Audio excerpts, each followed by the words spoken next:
الحمدللہ رب العالمین والصلاة والسلام على خاتم النبیین اما بعد فاعوذ باللہ من الشیطان الرجیم بسم اللہ الرحمن الرحیم. پڑھیے الصلاة والسلام علیک یا رسول اللہ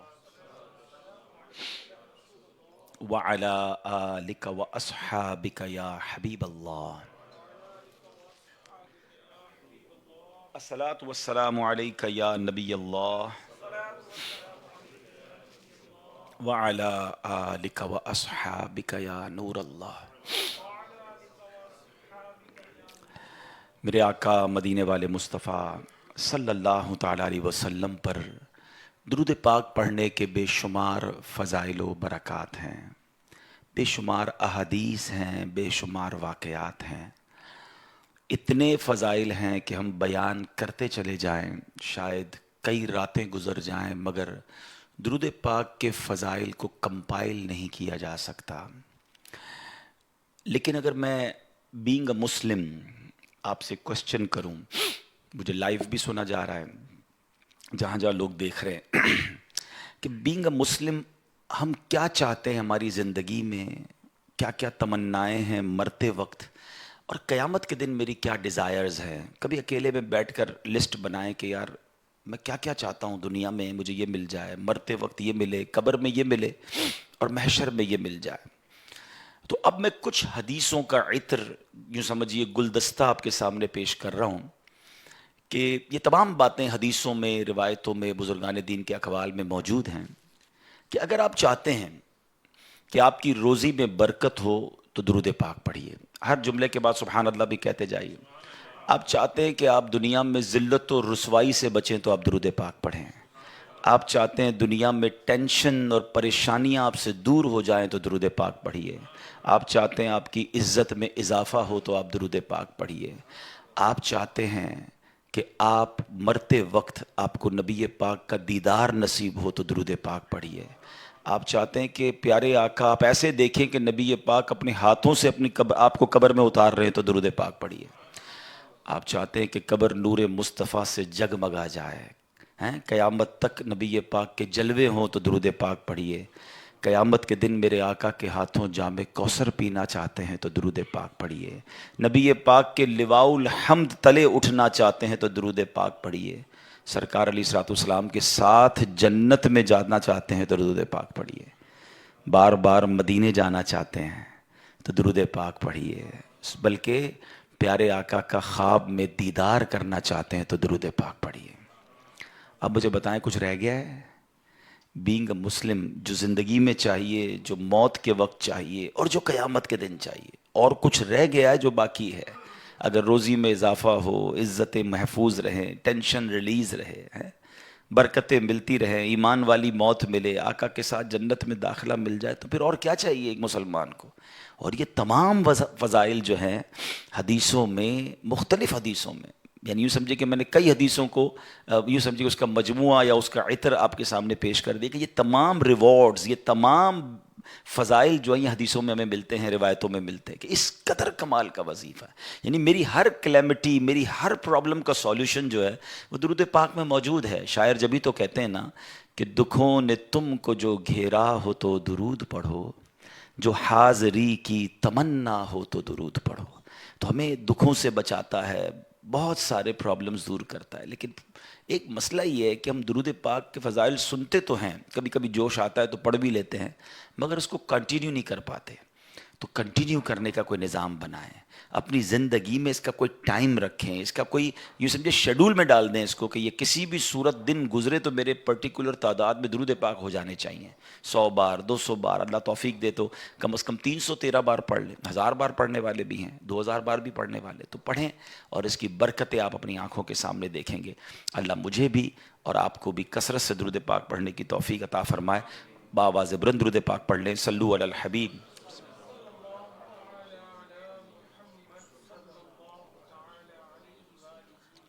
ماشاءاللہ آپ کی اے او ایچ ایس اور D O H S society میں ماشاءاللہ بہت سارے پیارے پیارے آپ پروگرامز منعقد کرتے ہیں اور ہر مہینے ہی کچھ نہ کچھ نیکی کی دعوت کے سلسلے ہوتے ہیں. اسی سلسلے میں آج ہم پھر جمع ہیں اور آج جو ہمارا مین ٹاپک ہے وہ ایک ایسی عظیم ہستی کے بارے میں ہم نے جاننا ہے کہ جن کا جب بھی نام لیتے ہیں تو سر ادب سے جھک جاتا ہے. ہسٹوریکل پرسنالٹی، یعنی میں یہ کہوں کہ دنیا کی جو one of the top historical اور مبارک پرسنالٹیز ہیں، ٹاپ لسٹ میں آپ کا نام آتا ہے. یعنی اس سے بڑھ کر ان کی فضیلت کیا ہوگی کہ پوری کائنات میں اللہ رب العالمین کی مخلوق میں جو سب سے افضل ہیں بعد از خدا بزرگ توئی قصہ مختصر سرکار دو عالم علیہ الصلوۃ والسلام ہیں. آپ وجہ تخلیق کائنات ہیں، مگر نبی پاک علیہ الصلوۃ والسلام کے بعد اگر کائنات میں کوئی سب سے زیادہ افضل ہے تو وہ حضرت ابراہیم علی نبینا علیہ الصلوۃ والسلام ہے. حضرت ابراہیم علیہ الصلوۃ والسلام کے جہاں بہت سارے کمالات ہیں. ایک بڑی یونیک بات بتانے جا رہا ہوں. ماشاءاللہ یہاں اسٹوڈنٹس بھی بیٹھے ہیں اور انٹلیکچوئلز بھی بیٹھے ہیں، بزنس مین بھی بیٹھے ہیں. 4 جو آسمانی کتابیں ہیں نا، توریت، زبور، انجیل اور قرآن، ان چاروں کتابوں میں حضرت ابراہیم کا ذکر ہے، اور ان چاروں مذاہب میں حضرت ابراہیم کا ادب اور پیروی بھی ہے. یہ بڑی کمال کی بات ہے کہ ہی از ایکسیپٹیبل ان آل 4. ہم کہہ سکتے ہیں کہ جو آسمانی کتابیں ہیں اور ان آسمانی مذاہب میں، ان سب میں ان کی بڑی عزت ہے اور ان کا یہ بڑا مقام ہے. حضرت ابراہیم کا جو نام ہے ابو الرحیم، رحیم باپ کہے، مہربان باپ، اس سے آپ کے نام کو یوں سمجھے کہ نسبت حاصل ہے. حضرت ابراہیم کے بہت سارے فضائل، بلکہ یوں سمجھیے کہ اس دنیا میں بہت ساری چیزوں کا جو آغاز ہوا ہے وہ حضرت ابراہیم علیہ الصلوۃ والسلام کے ذریعے ہوا ہے. آپ ابو الانبیاء بھی کہلاتے ہیں، یعنی آپ جو ہے اپنے بعد آنے والے تمام نبیوں کے والد ہیں. یعنی آپ کے بعد جتنے بھی نبی اس دنیا میں آئے سب کے والد آپ ہیں. وہ آپ ہی کی نسل سے آئے، اور آپ نے کعبے کی تعمیر کے بعد یہ دعا بھی کی تھی کہ اللہ میری نسل میں، میری اولاد میں وہ نبی عطا فرما جو آخری نبی ہیں. تو سبحان اللہ، باقی انبیاء بھی اور خود سرکار دو عالم علیہ الصلوۃ والسلام بھی حضرت ابراہیم کی اولاد میں سے ہیں. اچھا، ایک بڑی اور خوبصورت بات جو شاید لوگوں کو نہیں پتا کہ سرکار دو عالم علیہ الصلوۃ والسلام سے شکل میں مشابہت، یعنی نبی پاک سے چہرہ انور میں سملیرٹی جو ہے تمام نبیوں میں سب سے زیادہ حضرت ابراہیم علیہ الصلوۃ والسلام میں. بلکہ خود نبی پاک علیہ الصلوۃ والسلام فرماتے جس کو ابراہیم علیہ السلام کو دیکھنا ہو وہ مجھے دیکھ لے. یعنی نبی پاک سے چہرہ انور میں بھی آپ کا ایسی مشابہت تھی. اور جو میں نے آپ کو کہا کہ آپ کی طرف سے کچھ چیزیں ایسی ہیں جو اولین ہیں، یعنی آپ سے سٹارٹ ہوئی ہیں، ان میں سے چند باتیں یہ ہیں کہ سب سے پہلے ہی دنیا میں آپ کے بال سفید ہوئے. پہلے کسی کے بال سفید نہیں ہوتے تھے.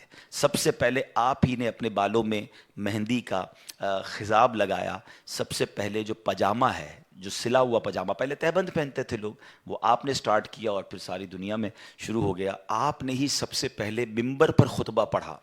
سب سے پہلے آپ نے راہ خدا میں جہاد کیا. سب سے پہلے مہمان نوازی کی جو رسم ہے وہ آپ نے شروع کی. بلکہ مہمان نوازی کا عالم تو یہ تھا کہ آپ روزانہ جب تک کھانا نہیں کھاتے تھے جب تک آپ کے دسترخوان پر کوئی گیسٹ نہیں ہوتا تھا، آپ روڈ پہ نکل جاتے، گھر کے باہر نکل جاتے اور مہمان ڈھونڈتے. جب تک مہمان نہیں ملتا آپ کھانا نہیں کھاتے تھے. آپ نے گھر بھی ایک سڑک پر یوں سمجھیے کہ شاہراہ پر بنایا تھا تاکہ کوئی نہ کوئی بندہ مل جائے. اچھا، آپ کا جو لقب ہے، دیکھیں نبی پاک علیہ الصلوۃ والسلام کا لقب حبیب اللہ ہے اور حضرت ابراہیم کا لقب خلیل اللہ ہے. What is the meaning of Khalil? خلیل کہتے ہیں دوست کو. ہی از دا فرینڈ آف اللہ سبحانہ و تعالیٰ. اچھا، آپ کو جو لقب ملا نا، یہ بھی بڑے کمال کا واقعہ ہے. آپ ایک بار کھانے کا ٹائم ہوا تو آپ مہمان کے انتظار میں بہت ڈھونڈا، باہر نکلے، ڈھونڈتے رہے، کوئی مہمان نہیں ملا. واپس آئے تو آپ کے گھر میں ایک شخص موجود تھا. آپ نے کہا میرے گھر میں آپ کیسے آ گئے؟ کس کی اجازت سے آئے؟ کیسے آئے؟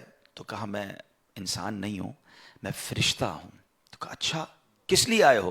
کہ اللہ کا پیغام لے کر آیا ہوں کہ اللہ نے اپنے ایک بندے کو اپنا دوست بنا لیا ہے، خلیل بنا لیا ہے. آپ بڑے ایکسائٹیڈ ہوئے. آپ نے کہا جلدی بتاؤ وہ بندہ کون ہے؟ اگر اس کا گھر بہت بھی دور ہوا تو میں بہت ٹریول کر کے بھی اس کے پاس جاؤں گا اور اس سے ملوں گا جس کو رب نے خلیل بنا لیا ہے. تو فرشتہ کہتا ہے حضور کسی اور کو نہیں، اللہ نے آپ کو ہی اپنا خلیل بنایا ہے. آپ کہتے ہیں what is the reason behind this? وجہ کیا ہے؟ مجھے خلیل کیوں بنا لیا؟ اب عاجزی بھی دیکھیں نا. تو کہا کہ اچھا اب حضرت ابراہیم کے اتنے واقعات ہیں, یقین کریں میری one of the favourite personality ہے, میں اتنا پڑھتا ہوں ان کو, اور قرآن میں اتنے واقعات حضرت ابراہیم کے ہیں جو اپ اینڈ ڈاؤنز آپ کی لائف میں ہے نا, اور جو قربانی آپ نے دی ہے. یعنی اگر ہم دیکھیں ہماری بہت ساری عبادتیں وہ ریلیٹڈ ہیں حضرت اس خاندان کے ساتھ, خالی حضرت ابراہیم نہیں, حضرت ابراہیم اور آل ابراہیم, حضرت اسماعیل علیہ السلام, بی بی ہاجرہ, یعنی اس فیملی نے جو کام کیے نا اس دنیا کے اندر, اور اس کی بنا پر اللہ کو کتنی پسند ہے یہ فیملی کہ ان کی یادیں فرام لاسٹ 5000 ایئرس, 5000 سال سے زیادہ ٹائم ہو گیا ہے, مگر آج بھی مسلمان ان کی یاد کو کیسے مناتے ہیں, کتنے شوق سے مناتے ہیں. ہماری قربانی, ہمارا حج, ہمارا عمرہ, ہم جو زمزم پیتے ہیں, یعنی اگر دیکھتے چلے جائیں تو کتنے ہماری ایسی عبادتیں ہیں جو حضرت ابراہیم علیہ الصلوۃ والسلام اور ان کی آل کی ہم یاد میں کر رہے ہوتے ہیں. اس کو الگ سے انشاءاللہ ڈسکس کرتے ہیں کہ یادیں کیوں باقی رکھی گئیں, یہ بھی بڑا خوبصورت ٹاپک ہے. اچھا پھر تو فرشتے سے آپ نے پوچھا کہ میں نے ایسا کیا کام کر دیا کہ اللہ نے مجھے اپنا دوست بنا لیا؟ تو کہا آپ کا یعنی بہت سارے اوصاف ہیں, لیکن جس وصف کو یہاں ہائی لائٹ کیا گیا کہ فرمایا کہ آپ کسی سے مانگتے نہیں ہیں بلکہ آپ لوگوں کو خود ہی عطا فرماتے ہیں. تو یہ بات بھی سیکھنے کو ملی کہ اللہ کو یہ ادا کتنی پسند ہے کہ بندہ کسی کے آگے سوال نہ کرے, بلکہ وہ کہتے ہیں نا دینے والا ہاتھ ہو, مانگنے والا ہاتھ وہ رب کو پسند نہیں ہے. کچھ لوگ انفارچونیٹلی تھوڑی سی پرابلم میں آتے ہیں, تھوڑے سے مسائل میں آتے ہیں تو فوراً جناب نکل پڑتے ہیں کہ کسی سے میں مدد لے لوں, کسی سے ہیلپ لے لوں.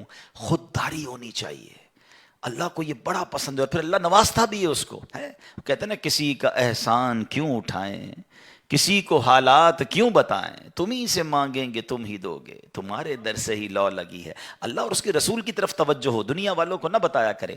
Let's move forward. اچھا سب سے پہلے ہی آپ نے ملاقات میں لوگوں کو گلے لگایا, معانقہ جو ہے نا یہ بھی سٹارٹ کیا حضرت ابراہیم علیہ نبینا علیہ الصلوۃ والسلام نے.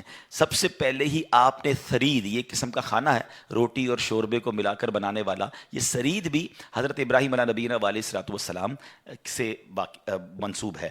اچھا اب حضرت ابراہیم کی اگر ہم سیرت کو پڑھتے ہیں, بہت سارے ہسٹوریکل واقعات, یعنی قرآن میں کئی واقعات ہیں, ایک دو واقعات نہیں ہیں. میں کوشش کروں گا, آپ کی سیرت تو میں نے کہا نا کہ اتنی طویل ہے کہ اگر شاید ہم اس پروگرام کو 3-4 قسطوں میں کریں تو بھی جا کے حضرت ابراہیم کی سیرت کو کور کرنا اتنا آسان نہیں ہوگا, لیکن میں شارٹ کوشش کروں گا کہ ہم ان چیزوں کو ڈسکس کرتے ہیں.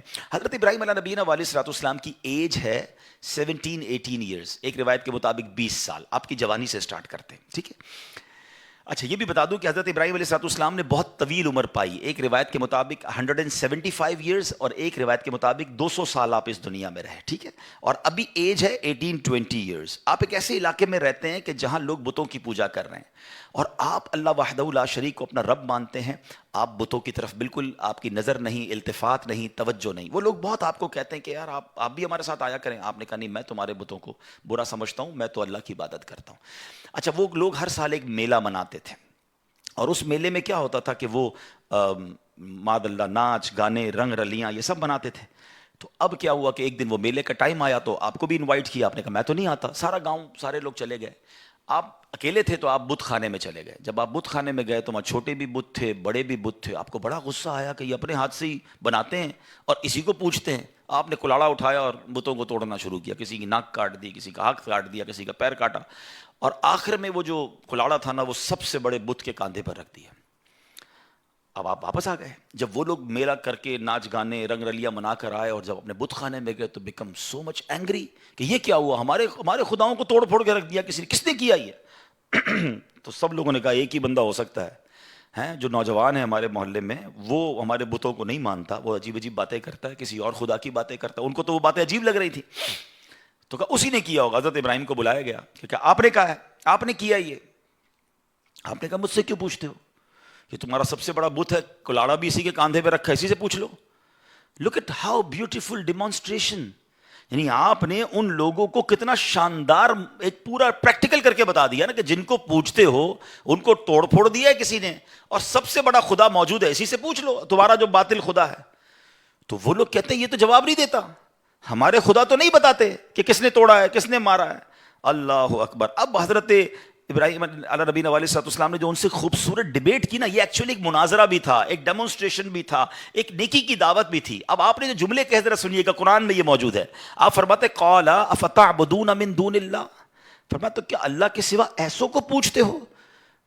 ما لا ينفعکم شیئا ولا یضرکم، جو نہ تمہیں نفع دے سکتے نہ نقصان دے سکتے ہیں، اپنے آپ کو بھی مرنے سے نہیں بچا سکتے. اف لکم، تف ہے تم پر. وَلِمَا تَعْبُدُونَ مِن دُونِ اللَّهِ، اللہ کے سوا کسی اور کو پوچھتے ہو. افلا تعقلون، تم میں عقل نہیں ہے؟ لک اٹ ہاؤ بیوٹیفل ورڈز. اگر ہدایت والے دل ہوتے تو سمجھ جاتے کہ ہم کر کیا رہے ہیں. مگر اگر کہتے ہیں نا دلوں پر مہر ہو تو بہت سامنے کی بات بھی سمجھ نہیں آتی. اور آج بھی ایسا ہے. کچھ لوگوں کو آپ قرآن سنا دیں، حدیث سنا دیں، ان کو بزرگان دین کے اقوال سنا دیں، لیکن نہیں ماننا تو نہیں ماننا. تو وہ لوگ، حالانکہ حضرت ابراہیم نے خوبصورت ڈیمونسٹریشن دیا، مگر وہ تو آپے سے باہر ہو گئے. کہتے اس نوجوان کو پکڑو اور ان کو جلا دو. قرآن میں الفاظ موجود ہیں، حرکوہ وانصروا آلہتکم ان کنتم فاعلین، ان کو جلا دو اور اپنے خداؤں کی مدد کرو اگر تمہیں کرنا ہے. اب ایسا ہی ہوا، آپ کو پکڑ لیا گیا اور اب آپ کو جلانا ہے. اچھا، ایک 18-20 سال کے نوجوان کو جلانا ہے تو چھوٹی سی آگ کافی تھی، مگر ان کو خوف کتنا تھا کہ ہسٹری آف یونیورس میں اس سے پہلے اتنی بڑی آگ نہیں لگائی گئی تھی. بہت بڑا الاؤ، بہت ساری لکڑیاں جمع کی گئی، کئی دن کی محنت کے بعد ایک آگ لگائی گئی. اتنی بڑی آگ تھی کہ وہ نو فلائنگ زون بن گیا تھا، کوئی پرندہ بھی اوپر سے نہیں گزر سکتا تھا، جو پرندہ گزرتا وہ بھی جل جاتا تھا. اب اس آگ میں حضرت ابراہیم کو ڈالنا تھا تاکہ خوف پیدا ہو، فیئر پیدا ہو، آپ اپنے عقیدے سے پھر جائیں. مگر سبحان اللہ، آپ کی زبان پر تو سبحان اللہ، اللہ کا ہی نام تھا، اللہ کی حمد و ثنا تھی، اور آپ اللہ رب العالمین کے گیت گا رہے تھے. تو اب کیا ہوا کہ فرشتے آئے، بارش کا فرشتہ آیا کہ اے ابراہیم ہمیں حکم دے، ہم ابھی بارش برساتے ہیں، آگ بجھ جائے گی. آپ نے کہا نہیں، میرا رب دیکھ رہا ہے، مجھے تمہاری مدد کی حاجت نہیں. ہوا کا فرشتہ آیا، ابراہیم ہمیں آرڈر کریں، ہم ہوا چلاتے ہیں، آگ بجھ جائے گی. کہ نہیں، رب دیکھ رہا ہے، اگر رب کی مرضی ہوگی تو وہ مدد کرے گا، باقی میں رب کی رضا پر راضی ہوں. توکل کا لیول 18-20 ایئرز میں دیکھیے گا، ٹھیک ہے. اچھا، اب جب بالکل ٹائم آ گیا نا آپ کو آگ کی طرف پھینکنے کا، تو حضرت جبریل آئے، کہتے ہیں اے ابراہیم آپ ہم سے مدد نہیں لے رہے، اللہ سے تو کہہ دیں، اللہ سے تو عرض کر دیں. لیکن آپ کا لیول یہ تھا، آپ فرماتے رب دیکھ رہا ہے نا، اگر اس نے مدد کرنی ہے تو ٹھیک ہے، ورنہ میں اس امتحان کے لیے راضی ہوں. جے سونا میرے دکھ وچ راضی. وہ شاعر کہتے ہیں نا، یہ سمجھیے گا بات، بعض اوقات ہمیں تکلیف جو دی جا رہی ہوتی ہے نا، اس میں رب کی رضا ہوتی ہے. ہمیں آزمایا جا رہا ہوگا، ہو سکتا ہے میرے گناہ معاف کرنے کے لیے آئی ہو، میرے درجے بلند کرنے کے لیے آئی ہو، مگر ہم ہار جاتے ہیں. حضرت ابراہیم کا کانسیپٹ دیکھیں. پنجابی شاعر کہتے ہیں نا، جے سونا میرے دکھ وچ راضی، میں سکھ نو چلے پاوا ہوں. کہتے اگر اللہ میرے دکھ میں راضی ہے تو میں نے سکھ کو کیا کرنا ہے. کہتے رب دیکھ رہا ہے، وہ بڑا کارساز ہے. اب فرشتوں نے اللہ سے کہا، بلکہ فرشتوں نے نہیں، کتابوں میں لکھا، روایتوں میں مفسرین نے کہ اللہ کی ساری مخلوق نے اللہ سے کہا، پرندوں نے، چرندوں نے، اے اللہ دنیا میں ایک ہی تیرا نام لینے والا ہے، اگر یہ بھی گئے تو بچے گا کون، مدد فرما. اللہ کو حضرت ابراہیم علیہ الصلوۃ والسلام سے محبت کا عالم کیا ہے. رب فرماتا ہے ان سے پوچھ لو کہ تمہاری مدد مانگتے ہیں تو کر دو، ورنہ ہم اس کے کارساز ہیں. اور ایسا ہی ہوا. حضرت ابراہیم کو جب آگ میں ڈالا گیا نا، بے خطر بے خوف آپ آگ میں جاتے ہیں. اور سبحان اللہ، اب قرآن میں رب فرماتا ہے، اللہ کی طرف سے آرڈر آگ کو ڈائریکٹ گیا، قُلْنَا يَا نَارُ كُونِي بَرْدًا وَسَلَامًا عَلَىٰ ابراہیم. ہم نے فرمایا آگ ہو جا ٹھنڈی اور سلامتی ابراہیم پر. مفسرین قرآن لکھتے ہیں اگر صرف ٹھنڈی کا کہا جاتا نا تو یہ آگ اتنی ٹھنڈی ہو جاتی کہ حضرت ابراہیم کو ٹھنڈ لگتی اور تکلیف ہو جاتی. ٹھنڈی اور سلامتی والی، کول اینڈ کوائٹ، سافٹ. اچھا، اتنی بڑی آگ میں حضرت ابراہیم کتنی دیر رہے. ہم 1 منٹ چولہے کے آگے کبھی کبھی غلطی سے ہمارا ہاتھ لگ جائے تو ہماری میموری میں کہتے ہیں پڑپوٹا ہو جاتا ہے، بڑا سا پھوڑا ہو جاتا ہے، سارا مہینہ یاد دلاتا رہتا ہے کہ بھائی آگ میں یا کسی جگہ لگ گیا تھا، پتیلے پہ ہاتھ لگ گیا تھا. اتنی بڑی آگ میں ایک روایت کے مطابق 7 دن اور ایک روایت کے مطابق 40 ڈیز آپ رہے ہیں. مطلب لوگ ایزیوم کر رہے تھے کہ چیپٹر کلوز، مگر جب آپ باہر آتے ہیں تو آپ کا بال بھی بیکا نہیں ہوتا ہے. اب اس ایک واقعے سے حضرت ابراہیم کی عظمت سمجھ آ جاتی ہے یار. لیول، اللہ پر بھروسہ. اور ہمیں کیا کیا سکھایا اس واقعے نے. علامہ اقبال شاعر مشرق لکھتے ہیں نا، بے خطر کود پڑا آتش نمرود میں عشق، عقل تھی محو تماشائے لبے بام ابھی. تو بیسٹ اس میں ہمیں چیز جو ایکسٹریکٹ کرنی ہے کہ بہت سارے فیصلے دل سے کرنے ہوتے ہیں، عشق سے کرنے ہوتے ہیں. عقل سے ہر فیصلہ نہیں ہوتا ہے. لاجک تو کہتی تھی جل جاؤ گے، ختم ہو جاؤ گے. عشق کہتا ہے رب راضی تو میں بھی راضی.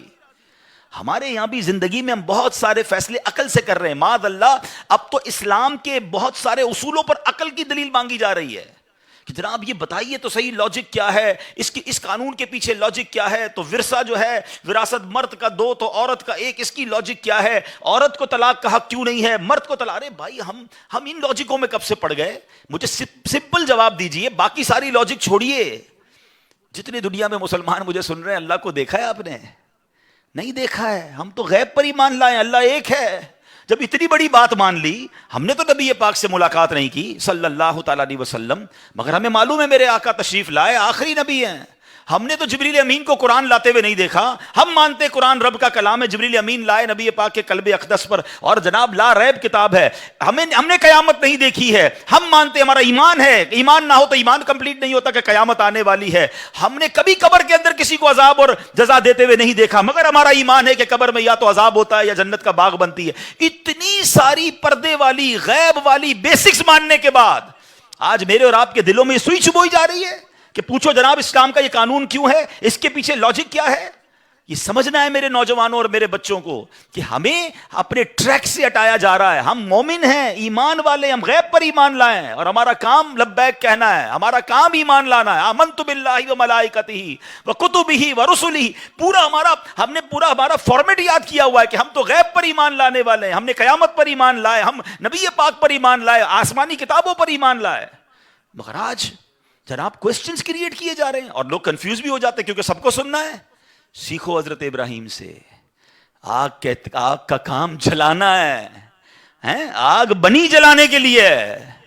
مگر حضرت ابراہیم کا عشق کہتا ہے کہ اگر رب کا حکم اسی میں ہے تو میں اس پہ راضی ہوں. اور پھر آگ نے کام کیا کیا, جلایا نہیں نا. ایک اور شعر سنو, آج بھی شاعر مشرق نے کیا کمال کی بات کی, اگر آج بھی ہو ابراہیم سا ایمان پیدا. ایکچولی یہی کمی ہے, لیول آف ایمان ڈسٹرب ہو گیا ہے. اگر آج بھی ہو ابراہیم سا ایمان پیدا, آگ کر سکتی ہے انداز گلستان پیدا. آج بھی آگ باغ بنے گی مگر ایمان تو لاؤ نا. وہ کہتے ہیں نا اگر آج بھی وہ فضائے بدر پیدا کر دی جائے تو آج بھی فرشتوں کی فوج مدد کے لیے آئے گی. بات یہ ہے کہ وہ لیول آف ایمان نہیں رہا. تو سبحان اللہ, ہمیں سمجھنا ہے کیلکولیٹر سے. بہت سارے فیصلے ہم کیلکولیٹر سے کر رہے ہیں. زکوٰۃ دوں گا تو یار پیسے تو کم ہو جائیں گے. پھر اس کے بعد مولوی صاحب کہتے ہیں زکوٰۃ کے بعد صدقہ بھی دو. پہلے ہی 2.5% بھاری پڑ رہی ہے, اور خرچہ اور صدقہ اور اللہ کی راہ میں خرچ. تو یار حدیثیں تو سناتے ہیں کہ بڑھ جائے گا, کیلکولیٹر کہہ رہا ہے کم ہو جائے گا. ارے میرے پیارے اسلامی بھائیوں, ایک تمہارا میرا کیلکولیٹر ہے, ایک رحمت کا کیلکولیٹر ہے. یقین کریں ہر چیز لاجک سے نہیں ہوتی. اور یہ تو اتنی واضح ہے, یہ تو اتنی واضح ہے. بٹھاؤ کسی اکاؤنٹنٹ کو, بٹھاؤ کسی چارٹرڈ اکاؤنٹنٹ کو, اس کا اکاؤنٹ بتائے گا کہ زکوٰۃ دو گے تو پیسے کم ہوں گے, صدقہ دو گے تو پیسے کم ہوں گے. ایمان کیا ہے کہ میرے آقا نے فرمایا, میں قسم اٹھا کر کہتا ہوں, نبی پاک نے صرف یہ نہیں کہا کہ میں کہتا ہوں, میں قسم کھا کر کہتا ہوں کہ اللہ کی راہ میں خرچ کرو گے مال کم نہیں ہوگا. میں کیلکولیٹر کی مانوں یا اپنے نبی کی مانوں؟ اور جنہوں نے مانی نبی پاک کی, پوچھو ان سے, ہر سال ان کا پیسہ بڑھتا ہے. ہر سال جو جتنا بانٹ رہا ہے اس کا اتنا ملٹی پلائی ہو رہا ہے. کیسے ہو رہا ہے؟ کیلکولیٹر تو کہتا ہے کم ہوتا ہے. نہیں, کچھ چیزیں کہیں اور بن رہی ہیں, کیلکولیشن کہیں اور ہے, رحمت کی باتیں کہیں اور. ایمان تو لاؤ نا. کیا شاندار ایمان تھا حضرت ابراہیم علیہ نبینا علیہ الصلوۃ والسلام کا. پنجابی شاعر کہتے ہیں عشق دے چلے ہی نمبر لے گئے, عقل منداں اے وہی عمرہ گالیاں. جو عشق والے ہوتے ہیں نا وہ نمبر لے جاتے ہیں, عقل والے سوچتے ہی رہ جاتے ہیں. عقل کو تنقید سے فرصت نہیں, عشق پر اعمال کی بنیاد رکھ. جس دن آپ کا ایمان, آپ کے اعمال عشق پر آ گئے نا, پھر آپ دیکھیں کہ آپ کی زندگی میں کبھی کوئی آپ کو کنفیوز نہیں کر سکے گا. Let's move forward. باتیں تو بہت ساری ہیں, اس پورے واقعے سے توکل سیکھنا ہے. حدیث پاک میں آتا ہے اگر تم اللہ پر توکل کرو جیسا کہ توکل کرنے کا حق ہے, اللہ تمہیں ایسے روزی دے گا جیسے پرندوں کو روزی دیتا ہے. کبھی امیجن کیا آپ نے پرندوں کو روزی کیسے ملتی؟ یہ حدیث میں ایسی اچھا ہو سکتا ہے انسانوں کے بارے میں فرمایا جاتا, نبی پاک فرما دیتے, جانوروں کے بارے میں فرماتے, پرندوں کے بارے میں کیوں فرمایا؟ سبحان اللہ. آپ کو دنیا میں پتہ ہے پرندے کتنے ہیں؟ ایک کیلکولیشن کے مطابق اس دنیا میں جتنے جانور ہوتے ہیں نا وہ انسانوں کا ملٹیپلائی بائی 10 ہوتے ہیں. ٹھیک ہے, ہم 8 ارب ہیں تو وہ 80 ارب ہیں. ساری جانور, چوپائے اور جتنے بھی جانور ہیں, انسیکٹس بھی اس میں ملا لیں. لیکن فرمایا پرندے اس کا ملٹیپلائی بائی 10 ہوتے ہیں. اٹ مینس اس دنیا میں اپروکسیمیٹلی 800 ارب پرندے ہیں. ٹھیک ہے, 800 ارب پرندے روز کہاں سے کھاتے ہیں؟ کوئی سپلائی لائن کو جا کے ان کو درختوں پہ پہنچاتا ہے کسی گھونسلے میں کوئی آپ نے کبڈ دیکھی, کسی گھونسلے میں آپ نے کوئی سٹاک دیکھا کہ جناب یہ کل کا چارہ ہے, یہ رات کا چارہ ہے, میرے چھوٹے چھوٹے بچے ہیں اس کے لیے چارہ ہے. Nothing else. ہر پرندہ 800 ارب پرندے اپروکسیمیٹلی روز صبح فجر کے بعد بھوکے نکلتے ہیں, اور جب شام اپنے گھونسلے میں آتے ہیں تو سب کا پیٹ بھرا ہوا ہوتا ہے. سب کو کون کھلا رہا ہے؟ کوئی تو ہے جو نظام ہستی چلا رہا ہے, میرا خدا ہے. ایمان لاؤ نا, توکل کرو. جب پرندوں کو 800 ارب پرندوں کو روزی دے سکتا ہے, ارے میں اور آپ اشرف المخلوقات ہیں, میں ٹینشن ہی نہیں ختم ہو رہی کال کرو تھی نو ہے, سال بعد کیا ہوگا, بچی کی شادی کیسے ہوگی, میرے کاروبار کا کیا ہوگا, ارے مارکیٹ ڈاؤن ہو رہی ہے, ڈالر اوپر ڈالر نیچے, اسی ٹینشن میں مر گئے. یار جو رب چونٹی کو کن اور ہاتھی کو من دے سکتا ہے, وہ اس نے مجھ سے بھی وعدہ کیا ہے. سیکھو نا حضرت ابراہیم سے. کاش یہ توکل نصیب ہو جائے. تھوڑی ایج اور بڑھتی ہے. آپ نے ایک بار ایک بڑا کمال کا منظر دیکھا کہ ایک بندے کو سمندر میں اس کی ہلاکت ہو گئی, سمندر میں وہ ڈوب کے مر گیا. مچھلیوں نے کھایا اس کی باڈی کو, تھوڑی دیر بعد اس کی لاش سمندر کے کنارے پہ آئی, تو پھر جانوروں نے کھایا. اس کے بعد دیکھا کہ پرندے آئے, پرندوں نے بھی اس کی باڈی سے کھایا. آپ کے ذہن میں خیال آیا کہ یا اللہ, یہ بندے کو قیامت کے دن تو کیسے اٹھائے گا؟ ایمان تو تھا, مگر اس کی باڈی کے اجزاء تو 3 الگ الگ مخلوقات کھا گئیں, اور قیامت کے دن یہ واپس کھڑا ہونا ہے اس نے. تو سبحان اللہ, آپ نے اللہ سے کہا وَإِذْ قَالَ إِبْرَاهِيمُ. پھر یہ دیکھیں حضرت ابراہیم کا یہ واقعہ بھی قرآن میں موجود, 3 پارے میں سورہ بقرہ. آپ کہتے ہیں وَإِذْ قَالَ إِبْرَاهِيمُ رَبِّ أَرِنِي كَيْفَ تُحْيِي الْمَوْتَى. اے اللہ, حضرت ابراہیم نے عرض کی کہ اے میرے رب مجھے دکھا دے تو مردے کیسے زندہ کرے گا. ارشاد ہوتا ہے قَالَ أَوَلَمْ تُؤْمِنْ. اے ابراہیم تو ایمان نہیں لایا, تجھے یقین نہیں؟ قَالَ بَلَا وَلَكِنْ لِيَطْمَئِنَّ قَلْبِي. اے اللہ ایمان لایا ہوں, مجھے یقین ہے, مگر میں ذرا دل سے دیکھنا چاہتا ہوں اور قرار آ جائے, میں عین الیقین چاہتا ہوں, میں اس کو مزید دیکھنا چاہتا ہوں. قَالَ فَخُذْ أَرْبَعَةً مِّنَ الطَّيْرِ. قرآن کہتا ہے رب نے فرمایا کہ اچھا 4 پرندے لے, فَصُرْهُنَّ إِلَيْكَ ثُمَّ اجْعَلْ عَلَىٰ كُلِّ جَبَلٍ. فرمایا اس کو اپنے ساتھ ہلا لے, اپنے ساتھ مانوس کر لے, پھر ان کا ایک ایک ٹکڑا پہاڑ پر رکھ دے. مِنْهُنَّ جُزْءًا ثُمَّ ادْعُهُنَّ يَأْتِينَكَ سَعْيًا. فرمایا پھر انہیں بلا, وہ تیرے پاس چلے آئیں گے پاؤں سے دوڑتے. وَعْلَمْ أَنَّ اللَّهَ عَزِيزٌ حَكِيمٌ. اور جان رکھ اللہ غالب حکمت والا ہے. اب ہوا کیا, حضرت ابراہیم کو حکم ہوا کہ 4 پرندے لیں. اب آپ نے چاروں پرندے الگ الگ لیے, مور لیا, کبوتر لیا, آپ نے مرغ لیا اور ایک گدھ لیا. ان چاروں کو اپنے ساتھ تھوڑا ٹائم رکھا تاکہ وہ آپ سے انسیت پالے, تاکہ چاروں کے بارے میں کنفرم بھی ہو جائے کہ یہی 4 ہے, کوئی اور مکس نہ ہو جائے. اس کے بعد آپ نے چاروں کو ذبح کیا, چاروں کا قیمہ بنایا اور چاروں کا قیمہ مکس کر دیا. چاروں کا الگ الگ نہیں, چاروں کا ٹوٹل مکس کر دیا, اور اس کے چھوٹے چھوٹے پیس سمجھ لیں 4 پہاڑ پر رکھ دیے, الگ الگ پہاڑوں پر. اور چاروں کی جو چہرے تھے یعنی ان کی کھوپڑیاں تھیں وہ اپنے پاس رکھی, اس کا قیمہ نہیں بنایا. یعنی ان کے سر آپ کے پاس ہیں چاروں پرندے کے, چاروں کا مکس قیمہ ہو چکا ہے, اور 4 الگ الگ پہاڑ پر رکھ دیے. قرآن نے کیا کہا, تو انہیں پکارو. اب یہ بھی ذرا میں آگے آ کے بتاؤں گا اس ایک خوبصورت آیت کے اس جز سے کیا سیکھنے کو مل رہا ہے. قرآن نے کیا کہا کہ انہیں پکارو, تو آپ نے کہا یا ایھا الدیک, اے مرغ, یا ایتھا الحمامہ, اے کبوتر, یا ایھا النسر, اے گدھ, یا ایھا الطاؤس, اے مور. آپ کی پکار پر وہ چاروں پرندے جو ہیں ان کا قیمہ اب آسمان پر اڑنا شروع ہوا. فکشن, گرافکس, آج کل اینیمیشن کا دور ہے, کمپیوٹر پر جناب لوگ بہت ساری چیزیں بنا لیتے ہیں. سنو 5000 سال پہلے قرآن میں یہ واقعہ موجود ہے کہ کیا ہوتا ہے, ان چاروں کا قیمہ اڑتا ہے, اور اب جس کا مرغ کا ہے وہ مرغ کی طرف, مور کا ہے تو مور کی طرف, کبوتر کا چاروں کے جسم پورے کمپلیٹ ہوتے ہیں. سر نہیں ہے, سر تو آپ کے پاس ہے نا. وہ چاروں پرندے بغیر سر کے دوڑتے ہوئے آپ کے پاس آتے ہیں, زندہ ہو جاتے ہیں مگر سر نہیں ہے. قریب آتے ہیں تو حضرت ابراہیم نے ان کا سر جو ہے وہ واپس ان کے پاس لگا دیا, سب سر بھی ان کا لگ گیا, آ کر دانا چگنے لگ گئے. حضرت ابراہیم نے اپنی آنکھوں سے مردوں کو زندہ ہونے کا واقعہ دیکھا اور آپ کے دل کو اطمینان اور قرار آیا. میرا رب یہ ہے. کیسے ہیں کہتے ہیں کسی کو شیر کھا جائے, کسی کو مچھلی کھا جائے, کسی کی سمندر میں موت آ جائے, معاذ اللہ کسی کے پرخچے اڑ جائیں, کوئی آگ میں راکھ ہو جائے, میرا رب چاہے تو سب کو دوبارہ جسم ان کی تمام باڈی کو پھر کریٹ کرے گا اور وہ قیامت کے دن جمع ہوں گے. حضرت ابراہیم نے یہ اپنی آنکھوں سے دیکھا اور یہ واقعہ بھی قرآن میں موجود. یہاں کیا سیکھنے کو ملا؟ 2-3 باتیں ہیں. میں نے کہا نا باتیں اتنی ہیں. ابھی تو میں حج پر آیا نہیں ہوں, کعبے کی تعمیر پر نہیں آیا, اور مجھے اندازہ ہے کہ جو آپ کے بیان کا اینڈ کا ٹائم تھا وہ آ گیا ہے. میں کوشش کرتا ہوں کہ 15-20 منٹ میں اپنی بات پوری کروں. باتیں تو ایسی ہیں کہ سیکھنے کو مل رہی. تھوڑا آگے بھی آ جائیں, پیچھے لوگ کھڑے ہیں, تھوڑا سا آگے آ جائیں. تو بہرحال حضرت ابراہیم علیہ السلام کے اس واقعے سے کیا سیکھنے کو ملا؟ پہلی بات, میرے رب کی قدرت کیسی ہے. ان اللہ علی کل شیء قدیر. ٹھیک ہے. دوسری بات, علماء کہتے ہیں, صوفیانہ تفسیر اس کی لکھی گئی کہ 4 پرندے کیوں لیے گئے؟ کبوتر, مور, گدھ, اور چوتھا کون سا تھا؟ مرغ. فرمایا ان چاروں کی نا ایک بری خصلت ہے. مرغ ہے اس کے اندر شہوت بہت ہے. جو کبوتر ہے اس کو اپنی اڑان پر بڑا ناز ہے, بڑا تکبر ہے, بہت اونچا اڑتا ہے. فرمایا گدھ جو ہے اس کا کیا پرابلم ہے؟ گدھ کے بارے میں فرمایا کہ وہ لالچی بہت ہے. اچھا, پھر اس کے بعد ایک اور پرندہ ہے مور, اس کو اپنی خوبصورتی پر بڑا ناز ہے, اور خوبصورتی کی وجہ سے بڑا پراؤڈ فیل کرتا ہے. تو فرمایا یہ 4 بری عادتیں ہیں.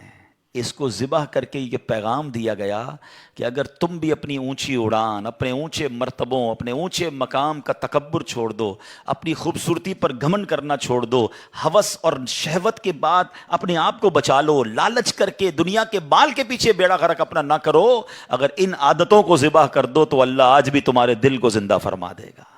ان کو زندہ کیا نا, فرمایا ان عادتوں کو ختم کرو, رب تمہارے دل کو زندہ فرمائے گا اور اس میں نور داخل فرما دے گا. علماء نے اس کی صوفیانہ تفسیر یہ لکھی. اور اب ایک اور عقیدے کی بات بھی, کنفیوژن پھیلانے والے بہت کنفیوژن پھیلاتے ہیں. میں تو قرآن سے آج آپ سے بات کر رہا ہوں نا.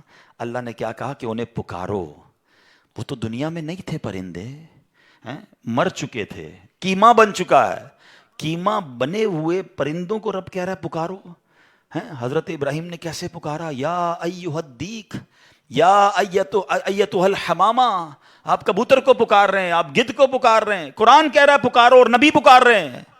آج کسی کو نہ جانے یا رسول اللہ سے پرابلم ہو جاتی ہے, کسی کو یا غوث پاک سے یا پرندوں کو پکار رہے, قرآن کہہ رہا ہے. تو اس کا مطلب دنیا سے اگر کوئی چلا بھی جائے تو اس کو پکارنے میں کوئی خدا نہ خواستہ پرابلم نہیں ہے. اللہ سمجھ کے تھوڑی پکارتا ہے کوئی, اللہ کے بندے سمجھ کر ہی پکار رہے ہیں نا, اللہ کی مخلوق سمجھ کر پکار رہے ہیں. چلے اس دلیل کے ساتھ ایک اور دلیل بڑی لاجیکلی بڑی آسان سے سمجھ آ جائے گی. حدیث پاک میں, مشکات شریف کی حدیث میں ایک دعا ہے. قبرستان جاتے ہیں تو نبی پاک کون سی دعا کی تعلیم دیتے ہیں؟ السلام علیکم, یا دیکھیں ماشاءاللہ آپ سب کو یاد ہے, السلام علیکم یا اہل القبور. یہیں رک جائیے. چلے پہلے میں اس دعا کو پورا, یہ دعا بھی کمال ہے, یقین کرو اتنا شاندار میسج ہے, کیا ہلانے والی دعا ہے. بندہ اللہ کرے اس دعا کو سمجھ جائے نا, زندگی کا فلسفہ سمجھ آ جائے گا. یا ایھا القبور, السلام علیکم یا ایھا القبور, یا اہل القبور, السلام علیکم یا اہل القبور, یغفر اللہ لنا ولکم وانتم سلفنا وَنَحْنُ بِالْأَثَرِ. اے قبر والو تم کو سلام ہو, تم پہلے چلے گئے, اللہ ہماری اور تمہاری مغفرت فرمائے, تم پہلے چلے گئے, ہم بعد میں آنے والے ہیں. قبرستان جا کر یہی سمجھ جاؤ نا, یہ قبریں جن کی ہے نا, کل میری بھی اسی میں کسی میں ہوگی. وہ ایک قبر پر تختی لگی ہوئی تھی نا, میں سمجھتا تھا میں بڑا اہم تھا, مجھے لگتا تھا میں بڑا اہم تھا, یہی میرا وہم تھا. ہم سب نے قبر میں جانا ہے. تو اس دعا سے پہلے تو میسج لیں. اب عقیدہ بھی سن لو. یا اہل القبور, قبرستان طارق روڈ کے چلے جائیں, میوہ شاہ چلے جائیں, سب کو کہتے ہیں یا اہل القبور. سارے تو اولیاء اللہ نہیں ہیں نا وہاں پر, نمازی بھی ہے, گناہ گار بھی ہے, شرابی بھی ہوگا, اچھا انسان بھی ہوگا. ہر مسلمان کو یا اہل القبور کہہ کر پکارنا سنت, حدیث سے ثابت. ٹھیک ہے. اور اگر اللہ کے کسی ولی کو کوئی یا کہہ کر پکارے تو پھر کیا پرابلم ہے؟ جب ایک گناہ گار آدمی کو بھی قبر میں جا کر آپ یہ کہہ سکتے ہیں, تو یہ کنفیوژن پھیلانے والی باتیں ہیں. تو پہلے تو خدا نہ خواستہ کوئی بھی کسی کو, چاہے وہ اللہ کا ولی ہے, صحابی ہے, نبی ہے, صاحب مزار ہے, اس کو خدا سمجھ کر کوئی نہیں پکار رہا, وہ اللہ کے بندے ہی سمجھ کر پکار رہے ہیں. تو یہ پکارنا تو میرا یہ موضوع نہیں ہے. ورنہ اگر پچھلے دنوں آپ نے رمضان میں جو بدر کا واقعہ سنا ہوگا, نبی پاک نے بدر کے مارکے کے بعد ان مردوں کو جو کفار تھے ان کو یا کہہ کر پکارا تھا. اور حضرت عمر نے آ کر کہا یا رسول اللہ, ان مردوں کو پکار رہے ہیں, یہ تو مر گئے. آقا فرماتے ہیں یہ مردے تمہارا جس طرح تم دنیا میں سنتے ہو یہ مرنے کے بعد بھی ویسے ہی سنتے ہیں، بس مسئلہ یہ کہ جواب نہیں دے سکتے. خلاصہ حدیث عرض کر رہا ہوں.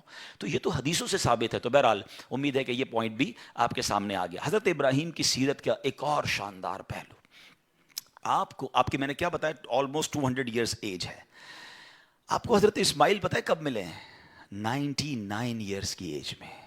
آپ کے یہاں پیدا ہوتی ہے حضرت ابراہیم کی پیدائش 99 ایئرز کی ایج میں. آپ نے 99 سال تک اللہ سے دعا کی ہے بیٹے کی. ہیں کیا فرماتے تھے، عرض کرتے تھے اسمع یا ایل، اسمع یا ایل. اسمع عربی کا لفظ ہے سن لے، ایل عبرانی زبان کا لفظ ہے پروردگار، یا اللہ میری سن لے. 99 ایئرز کی ایج میں آپ کو حضرت اسماعیل ملتے ہیں. آپ نے ان کا نام ہی اسماعیل رکھ دیا، یعنی جو دعا کرتے تھے نا وہی نام رکھ دیا. اسماعیل کے معنی یہ ہیں. ٹھیک ہے، اچھا یہاں رکتا ہوں پھر آگے چلتے ہیں. 99 ایئرز کی ایج میں بیٹا ملا. دعا کون کر رہے ہیں؟ خلیل اللہ. ہیں ہم سال 2 سال کسی چیز کی دعا کریں کام نہ ہو تو اللہ سے ہی بدزن ہو جاتے ہیں، یار میری تو دعا ہی نہیں سنتا معاذ اللہ. بعضوں کا تو کفریہ کلمہ کہنا شروع ہو جاتے ہیں، اللہ سے ہی ناراض. وہ خلیل اللہ ہیں. ان کو 99 سال بعد بیٹا ملا، شکوہ نہیں تھا. خدا را اللہ سے تو اچھا گمان رکھو. نہیں مل رہا ہوتا کوئی چیز تو وہ اس میں بہتری ہوتی ہے ہمارے لیے. اچھا اب 99 ایئرز کے بعد بیٹا ملے. ہم میں سے کسی کو اگر 10-15 سال بعد بیٹا ملا ہو اس کے تو پیر زمین پہ نہیں رہنے دیتے ہیں. بڑی مرادوں سے ملا ہے بھائی، بڑی دعاؤں سے ملا ہے، بڑی مشکل سے آیا ہے. 99 سال کی عمر میں بیٹا ملا ہے اور ابھی اس کی عمر دودھ پیتے کی ہے. حکم ہوتا ہے کہ ان کو مکے کی وادی میں چھوڑ دو. ہائے ہائے چھوڑ دو. اچھا وہ مکہ کوئی لگژری ہوٹل کوئی بہت بڑا شہر نہیں تھا. نو بڈی اوور دیئر. آپ امیجن کریں ماشاءاللہ سبھی مکہ ہو کر آئے ہوں گے. کعبہ بھی نہیں ہے، صرف ریگستان ہے، صرف پہاڑ ہیں اور دھوپ ہے، کوئی درخت نہیں ہے. بی بی ہاجرہ ہیں، حضرت اسماعیل ہیں اور حکم ہو گیا کہ وہاں چھوڑ کے آ جاؤ. آپ نے ان کو وہاں رکھا، کچھ کھجوریں دی، تھوڑا پانی دیا اور آپ نکل گئے. بی بی ہاجرہ کہتی ہیں اے ابراہیم کدھر جا رہے ہو ہمیں چھوڑ کر؟ آپ نے کوئی جواب نہیں دیا. کہا ابراہیم بتاؤ تو صحیح کس کی آسرے چھوڑ کے جا رہے ہو؟ کوئی جواب نہیں. 3 بار پکارا. وہ خاتون بھی کمال کی، آخر میں کہتی بس یہ تو بتا دو جو آپ ہمیں چھوڑ کر جا رہے ہیں یہ اللہ کا حکم ہے؟ کہتے ہیں ہاں رب کا حکم ہے. کہا پھر ٹھیک ہے، اللہ کا حکم ہے پھر ہم راضی ہیں. کمال دیکھیں، کاش میرا یہ بیان میری مائیں سنیں، میری بہنیں سنیں. تھوڑی سی قربانی کی باری آئے ہیں، فیملی میں اگر کوئی کمزوری آ جائے، کوئی پیسے کی کمی آ جائے، کوئی گھر میں مشکل آ جائے، عورتیں کہتی ہیں ہم کچھ نہیں جانتے، ہمیں ہماری ساری چیزیں چاہیے، چاہے تو میں چوری کرنی، ڈاکہ ڈالنا، اپنی ماں باپ کو چھوڑنا پڑے. بیوی آ کر ماں باپ سے چھڑوا دیتی ہے، گھر میں لڑائی جھگڑے. خدا کے واسطے ہم دیکھیں کہ جو رب کا حکم ہے وہ پہلے ہے. حرام روزی کی طرف نہ جانے دے اپنی فیملی کو. پہلے کے زمانے پتہ عورتیں کیسی ہوتی تھی؟ مرد صبح کام پہ جاتا تھا نا تو وہ عورتیں کہتی تھی دیکھو حلال کما کے آنا، حرام کما کر مت آنا، ہم تھوڑے پر گزارا کر لیں گے مگر رب کو ناراض نہیں کرنا چاہتے. آج کی عورت کہتی برابر والوں نے دیکھا کیسا گھر بنا لیا، ہمیں بھی ویسا ہی بنانا ہے، کچھ بھی کرو ہمیں بھی ایسی گاڑی چاہیے، ہمیں ایسا زیور چاہیے. اللہ کرے کہ یہ سیکھیں بی بی ہاجرہ سے. کہتی اللہ کا حکم ہے، we are ready for that. اچھا اب کیا ہوا؟ چھوٹا بیٹا ہے، دودھ پیتا بچہ ہے، پانی بھی ختم، کھجورے بھی ختم، اب کچھ ہے ہی نہیں. بچہ رونے لگا، پانی چاہیے. ہائے ہائے، ماں بچے کو روتا کیسے دیکھ سکتی ہے؟ اب ماں چلی پانی کو ڈھونڈنے، ایک پہاڑ سے دوسرے پہاڑ، دوسرے پہاڑ سے تیسرے پہاڑ. اللہ اکبر. چلیں یہ صفا مروہ میں بی بی ہاجرہ دوڑی یہ تو پتہ ہے، مگر شاید بہت ساروں کو یہ نہیں پتہ ہوگا کہ جو میلین اخضرین گرین لائٹس کے درمیان جو سفر ہوتا ہے اور ہم دوڑتے ہیں اس کی وجہ کیا ہے؟ باقی چلتے ہیں ادھر دوڑتے ہیں. یعنی آپ سوچیں اللہ کو اس ماں کی ادا کیسی پسند آئی ہے، جدھر جدھر اس ماں نے نارمل اسٹیپ لیے ہیں ادھر ادھر ہم سے نارمل اسٹیپ چلوایا گیا. جدھر وہ ماں دوڑی ہے ایگزیکٹلی اس مقام پر ہمیں دوڑنے کا حکم ہے. کوشچن یہ ہے کہ بی بی ہاجرہ اس مقام پر دوڑی کیوں اور باقی نارمل کیوں چلتی گئیں؟ سبحان اللہ. علماء کہتے ہیں بی بی ہاجرہ جب صفا سے مروہ جاتی تھی نا تو آپ ذرا امیجن کریں، اب تو بہت بڑی عمارت بن گئی ہے، اے سی لگ گئے، ٹائلیں سب ختم کریں، اپنی نگاہوں میں ایک منظر بنائیں کہ ایک پہاڑ ہے دوسرا پہاڑ ہے. اب کعبہ تو نہیں ہے نا، ابھی تو کعبے کی تعمیر ہونا باقی تھی. ایک لکودک شہر میدان ہے اور بیٹا بیٹھا ہے رو رہا ہے. کتنی دور ہوگا زمزم کا کنواں اور صفا کتنا دور ہے؟ ٹھیک ہے. اب بی بی ہاجرہ جو ہے وہ چلتی رہی ہیں، پانی بھی دیکھ رہی ہیں، بچے کو بھی دیکھ رہی ہیں، پانی بھی دیکھ رہی ہیں، بچے کو بھی دیکھ رہی ہیں. اچانک ایک چھوٹی سی پہاڑی بیچ میں آتی تھی. وہ چھوٹی سی جو پہاڑی ہے نا ایکچولی وہ اتنی پہاڑی تھی جتنا یہ میلین اخضرین گرین لائٹس کا ایریا ہے. جب وہ آتی تھی تو بی بی ہاجرہ کو حضرت اسماعیل نظر نہیں آتے تھے، وہ دوڑنا شروع کرتی تھی کہ بیٹا جلدی نظر آئے. جیسے ہی پہاڑی ختم ہوتی تھی بیٹا دیکھتی تھی، آپ کاؤنٹ ڈاؤن ہو جاتی تھی، آپ سمپل چال چلتی تھی. اللہ اکبر. اب مروہ سے واپسی کی باری ہے، اسی اسموتھ وے میں چلتے ہوئے بیٹے کو بھی دیکھ رہی ہیں، پانی بھی ڈھونڈ رہی ہیں. پھر وہ چھوٹی سی پہاڑی آتی ہے،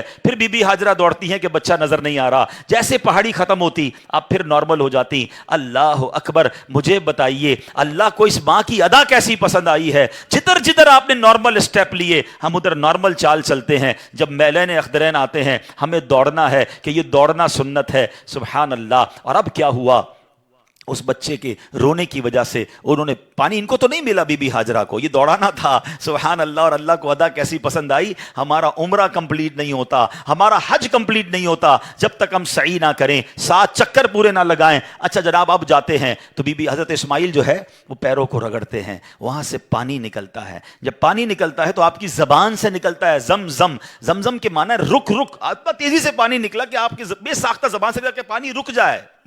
وہ کنویں کا نام ہی زمزم پڑ گیا. اور ایسا جاری ہوا ہے، دنیا میں بہت ساری بورنگز ہیں، بہت سارے پانی کے کنویں نکلے، 100 سال 200 سال 500 سال میں ختم ہو گئے. آلموسٹ مور دین 5000 ایئرز ہو گئے ہیں. کروڑوں گیلن پانی اس سے نکل رہا ہے. اللہ اکبر. یہ کنواں ہے کہ ختم نہیں ہو رہا. اللہ کی قدرت کا کیسا نظارہ، حضرت اسماعیل کا کیسا معجزہ ہے. بیسٹ منرل واٹر اسے کہا جاتا ہے. بڑے ٹیسٹ کروائے گئے. میری ایک بار زمزم کے کنویں کے ایک انجینئر سے ملاقات ہوئی. وہ کہتا ہے روزانہ ہزاروں لاکھوں گیلن ہم سک کرتے ہیں، تھوڑی دیر کے لیے کچھ انچ یہ کنواں نیچے چلا جاتا ہے، مگر جب صبح واپس آتے ہیں یہ کنواں واپس اتنا ہی بھر چکا ہوتا ہے. یہ کدھر سے پانی آ رہا ہے، یہ کیسے جاری و ساری ہے، یہ اللہ کی شان ہے. اچھا جناب اب پانی آ گیا. جیوگرافیکلی کو جنہوں نے تھوڑا دنیا میں دیکھا ہو، نہیں دیکھا تو کبھی گوگل پہ بیٹھ کے دیکھیے گا، کبھی دنیا کے میپ کو زوم کیجئے گا، آپ کو اندازہ ہوگا. پاکستان کو ہی دیکھ لیں. میں پچھلے دنوں ایجپٹ گیا. ایجپٹ کو خاص طور پہ دیکھیے گا، میری بات زیادہ سمجھ آئے گی. ایجپٹ کو جب آپ زوم کریں گے نا، آبادی بالکل بیچ میں اور سیدھی آبادی ہے، رائٹ لیفٹ بالکل خالی. میں نے کہا یار یہ لوگ سیدھے گلی کی طرح، ایک پوری روڈ کی طرح کیوں رہ رہے ہیں، رائٹ لیفٹ کیوں نہیں ہے؟ تو پتہ چلا اس پورے ایجپٹ کے اندر جہاں جہاں پانی ہے وہاں وہاں آبادی ہے. ہمارے بلوچستان میں کیوں زیادہ لوگ نہیں رہتے، کیوں ذرا پنجاب میں لوگ زیادہ ہیں؟ اس کی ایک بڑی وجہ یہ ہے کہ وہاں پانی نہیں ہے، صحرا ہے. جدھر پانی ہوگا ادھر لوگ رہیں گے، پانی ہی زندگی ہے. تو جناب کیا ہوا، اب پانی شروع کیا رب نے، زمزم شروع ہوا. دیٹ از ایکچولی ریزن کہ اب مکہ آباد ہونا شروع ہوا. لوگ آ کر رکنے لگے، وہاں رہنے لگے. بی بی ہاجرہ سے اجازت مانگی، پانی ہے ہم بھی رک جائیں، کہ رک جائیں. آہستہ آہستہ آبادی شروع ہوئی. اب اللہ نے حکم دیا حضرت ابراہیم کو کہ کعبہ تعمیر کیا جائے. یہ کعبہ حضرت آدم نے بھی تعمیر کیا تھا، مگر طوفان نوح میں طوفان کی وجہ سے اب دیواریں نہیں تھیں. اللہ اکبر. حضرت ابراہیم کہتے ہیں مولا مجھے کیسے پتا کہ کعبے کی ڈائمنشنز کیا ہیں، ایگزیکٹلی کس حدود اربع پہ کعبہ بنانا ہے. آج تو ہمارے پاس بلو پرنٹ ہوتا ہے، ہمارے پاس اس کی ڈائمنشنز ہوتی ہیں. ہم اپنے انجینئر کو دیتے ہیں کہ بھائی میرے پلاٹ کی سائز یہ ہے، اس کی دیوار بناؤ 1 انچ آگے نہیں 1 انچ پیچھے نہیں. اب کعبہ بنانا ہے اور ایگزیکٹلی اسی ڈائمنشن پر بنانا ہے. سبحان اللہ. حدیثوں کے الفاظ ہیں اللہ نے ایک بادل بھیجا، ارشاد فرمایا اس بادل کے ساتھ جاؤ، اس بادل کا جو سایہ ہوگا ایگزیکٹلی اسی سائے کی ڈائمنشن میں کعبے کی تعمیر کرنی ہے. حضرت اسماعیل پتھر پکڑاتے، حضرت ابراہیم پتھر لگاتے. سبحان اللہ. اب جس پتھر پر کھڑے ہو کر یہ تعمیر ہو رہی ہے یہ جنتی پتھر ہے، اور یہ پتھر ہے مقام ابراہیم. سبحان اللہ. کعبے کے سامنے کھڑے ہونا تو کتنا اونچا ہے اس کی دیوار، کیسے حضرت ابراہیم کا ہاتھ پہنچا ہوگا؟ علماء فرماتے ہیں اس مقام ابراہیم نے لفٹر کا کام شروع کیا. جیسے جیسے کعبے کی دیوار اونچی ہوتی جاتی مقام ابراہیم اونچا ہوتا جاتا. جب نیچے پتھر لگانا ہوتا یہ پتھر نیچے آ جاتا اور کعبے کی پوری تعمیر ہو رہی ہے. بیٹا پتھر پکڑا رہا ہے، باپ پتھر لگا رہا ہے اور یہ کعبے کی تعمیر مکمل ہوتی ہے. ایک یہاں عشق والی بات کر دوں پھر بات کو آگے چلتے ہیں. حضرت بی بی ہاجرہ اور حضرت ابراہیم کی یاد حج میں کہاں کہاں ہے؟ صفا مروہ کا چلنا بی بی ہاجرہ کی یاد ہے، ٹھیک ہے نا. اچھا ہم جب سعی کرتے ہیں رمی کرتے ہیں تو حضرت ابراہیم، ابھی آئے گا وہ واقعہ کہ کیسے ہوا تھا، مگر رمی آج تو شیطان وہاں نہیں ہے، آج پتھر مار رہے ہیں، وہاں تو دیوار ہے.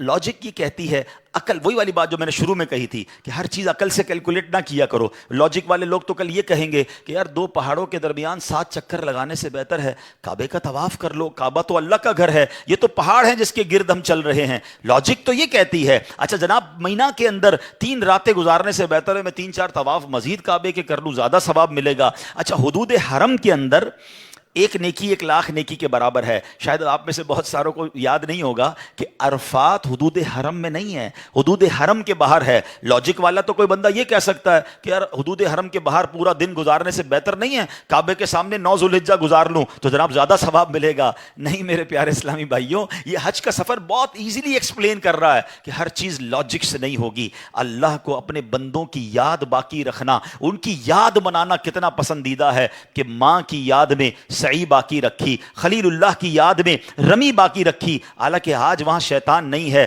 نبی پاک نے عرفات میں 9 ذوالحجہ گزارا, سارے حاجیوں کا وہاں جانا ضروری. میرے آقا نے مینا کی راتیں مینا میں گزاری, ان کی وہاں راتیں گزارنا سنت. تو یہ سب باتیں بتا رہی ہیں کہ اگر جو لوگ یہ کہتے ہیں کہ اولیاء اللہ کی یاد نہ مناؤ, اللہ والوں کی بار بار یاد کیوں مناتے ہو, ہر سال ان کا دن کیوں مناتے ہو, تو میرا سوال ان سے یہ ہے کہ پھر حج کیسے کرو گے؟ حج تو ہے ہی اللہ کی یاد, اللہ والوں کی یاد میں انہی کی اداؤں کو ادا کرنا ہے. کیا سعی کرنے والا بی بی ہاجرہ کی یاد دل سے نکال سکتا ہے؟ کیا رمی کرنے والا خلیل اللہ کی یاد دل سے نکال سکتا ہے؟ ارے یہ کیا اسی لیے گیا کہ سب کو یاد آئے کہ میرے خلیل نے کیا کیا, اس کی زوجہ نے کیا کیا, اس خاندان نے کیسی قربانیاں دی. آج بکرا کاٹتے ہیں, گائیں کاٹتے ہیں, بوٹیاں بھی ہم کھا جاتے ہیں, لیکن جناب اس قربانی کو تو یاد کریں کہ ادھر تو بچہ ذبح کرنے کا حکم تھا اور خلیل اللہ کی اس یاد کو آج ہم یاد کر رہے ہیں. تو سبحان اللہ, یہ تمام باتیں ہمیں بتا رہی ہیں کہ اگر آج بھی کوئی اولیاء کرام کا, صحابہ کرام کا, سرکار دو عالم علیہ الصلوۃ والسلام کی یاد میں کوئی دن مناتے ہیں, کوئی پروگرام کرتے ہیں, ان کا ذکر کرتے ہیں, تو اس میں کوئی قباحت نہیں. یہ حج پورا ہے ہی اللہ والوں کی یاد. اور سبحان اللہ, میں اپنی بہنوں سے بھی ایک بات کر لوں کہ ماں کی ادا تھی نا صفا مروہ, ہے تو عورت کی ادا, مگر میلین اخدرین میں عورت کو دوڑنے سے منع کر دیا.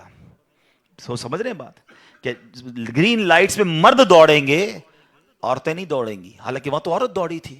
What is the logic behind this, کیا وجہ ہے؟ سبحان اللہ, دیکھیں کتنا پاکیزہ دین ہے ہمارا. شریعت کو یہ پسند نہیں ہے کہ چونکہ مرد چل رہے ہیں اور عورتیں بھی ساتھ چل رہی ہیں, اگر عورتیں مردوں کے ساتھ دوڑیں گی تو ان کے پردے کے معاملات, ان کے جسم کی حیت ایسی ہے کہ وہ دوسروں پر ظاہر ہوگی. تو پردہ اتنا مطلوب ہے کہ صفا مروہ کے درمیان, حالانکہ دوڑی ماں تھی, عورتوں کو منع کر دیا گیا کہ آپ نارمل چال سے چلیں گی, مرد دوڑیں گے. یہ میرا اور آپ کا دین ہے. یہ میری بہنوں کو کیا ہو جاتا ہے کہ میلین اخدرین کے سامنے تو نارمل چال سے چل رہی ہیں, اور جناب وہیں مکے میں شاپنگ سینٹر میں, مدینے میں شاپنگ سینٹر میں بعض اوقات بے پردہ, چلو وہاں پردہ کر بھی لیا تو پھر یہاں آ کے کیوں بے پردگی والے معاملات کرتی ہیں؟ سیکھیں اس اسلام کے اس حکم سے کہ اسلام کو کتنا پسند ہے کہ عورتیں جو ہیں وہ مردوں سے اختلاط نہ کریں, بے پردگی نہ ہو, اپنے معاملات کو جو شریعت نے پردے کا حکم دیا ہے اس کو فالو کریں. بہرحال اب کعبہ تعمیر ہو گیا. حضرت ابراہیم کو حکم ہوا کہ اے ابراہیم لوگوں کو بلاؤ. حضرت ابراہیم علیہ السلام نے کہا یا اللہ, مکے میں تو پبلک تھی نہیں نا, میری آواز کیسے پہنچے گی؟ اب میرا بیان اس وقت کراچی میں ہو رہا ہے, لیکن مجھے امید ہے دنیا کے کئی ملکوں میں لوگ سن رہے ہیں کیونکہ یہ لائیو جا رہا ہے. اگر حضرت ابراہیم کے زمانے میں تو کوئی سیٹلائٹ نہیں تھی, آپ جبل ابو قبیس پر, یہ جو بالکل صفا کے ساتھ پہاڑ ہے, آپ اس پر چڑھ گئے. اللہ نے فرمایا اے ابراہیم تمہارا کام آواز لگانا ہے, ہمارا کام آواز پہنچانا ہے. یہ کیسا روحانی سیٹلائٹ تھا. حضرت ابراہیم نے آواز لگائی. حدیثوں کے یہ الفاظ ہیں, اس وقت دنیا میں جتنے لوگ تھے all around the world, سب تک حضرت ابراہیم کی آواز پہنچی. آپ نے کہا ہے لوگوں اللہ کے گھر کی طرف آؤ, حج کرو. آپ کی آواز صرف انسانوں نے نہ سنی, جنات نے سنی, چرند و پرند سنی, ماں کے پیٹ میں جو بچے تھے انہوں نے سنی, عالم ارواح میں روحوں نے سنی. سبحان اللہ, روایت کے الفاظ ہیں اس وقت جس نے جواب دیا, جس نے اس کی جواب میں لبیک کہا, سبحان اللہ, جس نے ایک بار لبیک کہا وہ ایک بار حج کرے گا. 2 بار جس کی روح نے اس وقت جواب دیا وہ 2 بار, جس نے 3 بار لبیک پڑھا تھا وہ 3 بار, جتنی بار اس وقت لبیک جس نے کہا تھا, جس کی روح نے لبیک کہا تھا, وہ اتنی بار حج کو جائے گا. سبحان اللہ. اے حاجیوں تمہیں مبارک ہو. یہاں بھی بہت سارے حاجی موجود ہیں, مجھے بعد میں بھی سننے والے سنیں گے. اگر آپ نے حج کیا ہے یا حج کو جا رہے ہیں, یو آر سو لکی. اللہ کا ہم پر کتنا بڑا احسان ہے کہ ہزاروں سال پہلے اللہ نے ہماری روح کو یہ موقع دیا کہ حضرت ابراہیم کی پکار پر ہم نے لبیک کہا تھا. سبحان اللہ. جب بھی کہتے ہیں نا یہ بڑے کرم کے ہیں فیصلے, یہ بڑے نصیب کی بات ہے. اب کعبہ تعمیر ہو گیا. سبحان اللہ. تو یہ حضرت ابراہیم کے کارنامے ہیں, یہ آپ کی آل کی سبحان اللہ کیا کمال کی سیرت ہے. اچھا, اب حضرت ابراہیم, حضرت اسماعیل کے بارے میں حکم ہوتا ہے 7 سال کی عمر, ایک روایت کے مطابق, ٹھیک ہے. خواب میں آپ کو کہا جاتا ہے آپ نے 3 راتوں تک مسلسل خواب دیکھا کہ اپنے بیٹے کو ذبح کرو. اگین ذرا سمجھیے گا قربانی کا لیول. 99 ایئرس کی دعا کے بعد بیٹا ملا ہے. پہلے حکم ہوا صحرا میں چھوڑ کے آ جاؤ, آپ چھوڑ کے آ گئے ہیں. کتنا بڑا امتحان تھا. اب اس سے بڑا امتحان کہ اب اس کو ذبح کر دو. اچھا اب یہ بھی چلیں, آج آپ کو بہت خوبصورت بات سننے کو ملے گی کہ آپ کو جب 8 ذوالحجہ کی آپ نے خواب دیکھا نا, تو آپ کنفیوز رہے کہ یہ شیطان کی طرف سے یا اللہ کی طرف سے خواب ہے. تو یہ جو سوچ بچار ہے نا, سوچ بچار کو کہتے ہیں ترویہ. تو جو 8 ذوالحجہ کا دن ہے اس کو یوم الترویہ کہا جاتا ہے. اس کی وجہ یہ ہے, ایک بار پھر خواب آیا تو آپ نے یقین کر لیا کہ یہ اللہ کی طرف سے حکم ہے. تو اس لیے 9 ذوالحجہ کو کیا کہا جاتا ہے, یوم عرفہ. عرفات کہتے ہیں پہچان کا دن.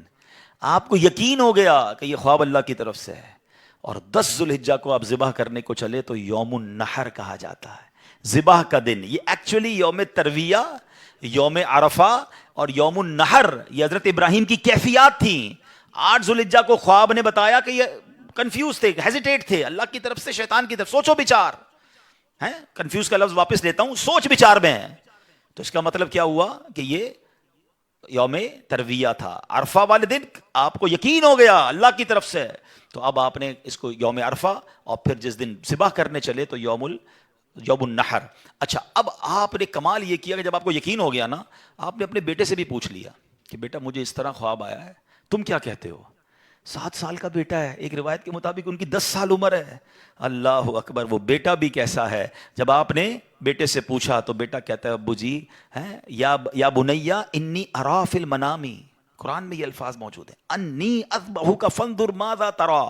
اے میرے بیٹے میں نے خواب میں دیکھا کہ میں تجھے ذبح کر رہا ہوں, تیری کیا رائے ہے.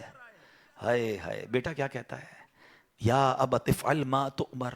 اے والد صاحب کیجئے جس بات کا آپ کو حکم دیا جا رہا ہے. ستجدونی انشاء اللہ من الصابرین. خدا نے چاہا تو قریب ہے آپ مجھے صابر پائیں گے, صبر والا پائیں گے. اللہ اکبر. اور ایسا ہی ہوا.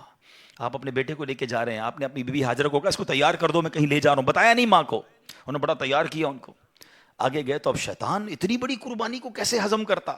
فوراً گیا بی بی ہاجرہ کے پاس, اے ہاجرہ پتہ ہے تمہارے شوہر کہاں جا رہے ہیں آپ کے بیٹے کو لے کر, کہاں جا رہے ہیں. کہا ذبح کرنے جا رہے ہیں. کہا نہیں وہ تو کسی سے ملانے لے جا رہے ہیں, تیار کر کے لے گئے. کہ نہیں وہ ذبح کرنے جا رہے ہیں. کہ باپ بھی بیٹے کو ذبح کرتا ہے. بی بی ہاجرہ کہتی ہیں. اب شیطان کہتا ہے کہ ہاں اس لیے کر رہے ہیں کہ اللہ کا حکم ہے. کہا اللہ کا حکم ہے, پھر ٹھیک ہے میں راضی ہوں. ہائے ہائے ہائے, رب کا حکم ہے نا. کیسی ماں تھی, کہتی پھر میں راضی ہوں. شیطان کا ادھر بس چلا نہیں, حضرت اسماعیل کے پاس پہنچ گئے. کہا اے بیٹے تمہیں پتا ہے تمہارے ابو کہاں لے جا رہے ہیں. کہا ابو کہیں لے جا رہے ہیں مجھے. کہا تمہیں ذبح کرنے لے جا رہے ہیں. کہا کوئی باپ بھی بیٹے کو ذبح کرتا ہے. کہا ہاں اللہ کا حکم ہے. کہا اللہ کا حکم ہے پھر میں بھی راضی ہوں. سبحان اللہ. اب جب حضرت اسماعیل نے حضرت ابراہیم کو پتہ ہے کیا کہا کہ والد صاحب اب آپ ذبح کرنے لگے نا, 2-3 میری گزارشات ہیں, ذرا مجھے اچھے طریقے سے باندھ دیجیے گا. کہ ایسا نہ ہو کہ جب مجھے آپ ذبح کریں تو میں زیادہ تڑپوں تو میرے خون کے چھینٹے آپ کے کپڑوں پر گریں گے تو آپ کے کپڑے خراب ہو جائیں گے. چھری کو ذرا تیز کر لیجیے گا تاکہ مجھے تکلیف کم ہو. مجھے الٹا لٹا کے ذبح کیجیے گا تاکہ آپ میرا چہرہ نہیں دیکھ سکیں گے. اور ہاں یہ جو میرا کرتا ہے نا میری ماں کو دے دیجیے گا تاکہ اس کو بیچاری کو تسلی ہو جائے. کیا دنیا نے ایسی قربانی دیکھی ہے. اب سنو, حضرت ابراہیم نے بالکل ویسا ہی کیا. آپ کو باندھ بھی دیا, آپ کو لٹا بھی دیا, اور آپ نے چھری چلا بھی دی. ابھی حضرت ابراہیم کا واقعہ سنا تھا نا کہ آگ کا کام جلانا ہے, اللہ چاہے تو نہیں جلائے گی. چھری کا کام کاٹنا ہے, اللہ چاہے تو چھری نے کام نہیں کرنا نا. آپ نے اپنا کام پورا کر دیا, وہ تو کر چکے جو کرنی بشر کی ہے. مگر پھر کیا ہوا, سبحان اللہ, یہ امتحان ختم ہوا اور اب آسمان سے آواز آئی. حضرت ابراہیم بالکل اوپر بیٹھے ہیں اور چھری چلا رہے ہیں, تو اوپر سے آواز آئی, سبحان اللہ, اللہ اکبر اللہ اکبر. آپ نے جب سر اٹھایا تو دیکھا جبریل امین جنت سے مینڈھا دمبا لے کر آ رہے ہیں. تو آپ سمجھ گئے میرے امتحان کا وقت پورا ہو گیا ہے. بے شاختہ آپ کی زبان سے نکلا لا الہ الا اللہ واللہ اکبر. تو حضرت اسماعیل تو نیچے لیٹے ہوئے تھے, وہ بھی سمجھ گئے کہ لگتا ہے ہمارا امتحان پورا ہو گیا. وہ کہتے ہیں اللہ اکبر وللہ الحمد. یہ جو عید والے دن تسبیح پڑھتے ہیں نا, کیا یونیک تسبیح ہے, کیا یونیک تکبیر ہے، کن تین شخصیتوں کی زبان سے نکلا ہے. پہلا پارٹ حضرت جبریل کی آواز میں، is the middle part of that takbir, Hazrat ابراہیم نے ادا کیا ہے، اور آخری حصہ ہے حضرت اسماعیل کی زبانی. ذرا سوچو تو صحیح کیسا منظر ہوگا. ذرا مل کے تکبیر پڑھیں اور اس منظر کو یاد کریں. اللہ اکبر، اللہ اکبر، لا الہ الا اللہ، واللہ اکبر، اللہ اکبر، وللہ الحمد، اللہ اکبر، اللہ اکبر، لا الہ الا اللہ، واللہ اکبر، اللہ اکبر، وللہ الحمد، اللہ اکبر، اللہ اکبر، لا الہ الا اللہ، واللہ اکبر، اللہ اکبر، وللہ الحمد. یہ اپنے بچوں کو بتائیں. ہو سکے تو یہ بیان بھی آپ کو مل جائے گا یوٹیوب پر، انشاءاللہ سوشل میڈیا پر. آپ خود بھی بتائیں. ہمارے بچے، ہماری فیملی قربانی کو ہم نے فیسٹیول بنا دیا ہے. گائے آ رہے ہیں، بکرے آ رہے ہیں، انجوائے ہو رہا ہے، گھوم آ رہے ہیں، پھر آ رہے ہیں، پھر باربیکیو پارٹیاں. کبھی تو یاد کرو یار، کیا ہوا تھا، یہ کیوں کر رہے ہیں قربانی، یہ کیسی قربانی کی داستان ہے. کب بتائیں گے ہم، کب اس کو سوچے تو صحیح. ہمیں خدا کی قسم ایک بار ان کو، ہمیں زندگی میں اگر ہمیں بھی یہ کہہ دیا جائے کہ چلو ہر سال نہیں، زندگی میں ایک بار آپ بھی اپنا ایک بچہ ذبح کرو، کیا حال ہوگا. کتنی بڑی آسانی. بکرے کاٹو، گائے کاٹو، خود ہی کھاؤ، انجوائے کرو. شریعت نے کتنا آسانی کر دی ہم پر. لیکن اس قربانی کو تو یاد کریں نا. اور پھر اس سے سیکھنے کو کیا ملا کہ یہ وہ لوگ تھے کہ جن کی ان واقعات کو پڑھ کر کبھی تو احساس ہو یار کہ کبھی مال کی قربانی دینی پڑے تو میں حاضر، کبھی وقت کی قربانی دینی پڑے تو میں حاضر، کبھی اپنی خواہشات کی، اپنی ڈیزائرز کی قربانی دینی پڑے تو میں اللہ کے لیے دوں گا. اور اللہ وہ دن لائے جب جان کی قربانی دینی پڑے، تم بھی اب پیچھے نہ ہٹے کہ یا اللہ جان بھی تیری ہے، تو نے تو دی نا جان، اے اللہ میں راضی. اللہ وہ جذبہ عطا فرمائے. تو پلیز یہ جو آج پروگرام رکھا گیا، ایکچولی جو دن آنے والے ہیں، کچھ حج پر جا رہے ہوں گے، قربانی تو سارے ہی کریں گے نا. چاہے حج پر جاؤ تو وہ قربانی یاد رکھنا کہ اپنے بیٹے کو چھوڑ کر آ گئے تھے، کعبہ بنایا، کیسے قربانیاں ہیں وہ، اللہ نے کیسی یادیں باقی رکھی ہیں اس فیملی کی اور اس خاندان کی. اور جب قربانی کریں تو وہ یاد کریں کہ بیٹا ذبح کرنے چلے تھے. اللہ کرے کہ حضرت ابراہیم علیہ السلام کے صدقے ہمیں توکل نصیب ہو جائے، ہمیں اس کی راہ میں قربانی کا جذبہ نصیب ہو جائے. اللہ نے انہیں دوست بنایا، اللہ ان کے صدقے ہمیں بھی اپنا پسندیدہ بنانے، ہمیں بھی دین متین کی خاطر کچھ کرنے کا جذبہ عطا فرمائے. کیا خوبصورت شخصیت ہیں. تربت حضرت ابراہیم پر اللہ، تربت حضرت اسماعیل پر، تربت حضرت بی بی ہاجرہ پر کروڑوں رحمتوں کی بارش نازل فرمائے، ان کے صدقے ہماری مغفرت فرمائے. تو آج الحمدللہ اس پروگرام